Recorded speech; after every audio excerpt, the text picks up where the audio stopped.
ایک کونے میں، حرم شریف کے کونے میں بیٹھ کے رسول پاک رو رہے ہیں. جناب صدیق اکبر نے کہا حضور کیا ہوا؟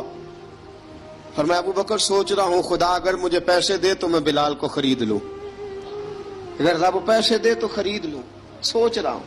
جناب ابو بکر صدیق گھر گئے، گھر جا کے حضرت عباس کو بھیجا، کہا امیہ میرا مخالف ہے، مجھ سے وہ بات نہیں کرے گا، آپ جائیے، آپ جا کے کہیے بلال کو بیچ ڈالے.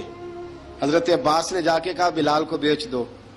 کہنے لگا میری قیمت بہت زیادہ ہے، 50 دینار کا میں نے خریدا ہے اور میں منافع لے کے بیچوں گا. حضرت عباس نے آ کے جناب صدیق اکبر کو بتایا تو ابو بکر صدیق فرمانے لگے چل مجھے ساتھ ہی لے جا، دیکھ لیتے. پہنچے، جب ابو بکر صدیق کو آتے دیکھا نا تو چڑ گیا. کہنے لگا ابو بکر اگر تو بلال کو خریدنا چاہے تو وہ جو تیرے پاس رومی غلام ہے وہ مجھے دینا پڑے گا، 2 لونڈیاں اس کے ساتھ دینی پڑیں گی، اور یہ 50 دینار کا ہے، میں تجھ سے 2000 دینار لوں گا. 50 دینار کا ہے، 2000 دینار لوں گا. حضرت صدیق اکبر رضی اللہ تعالیٰ عنہ نے فرمایا مجھے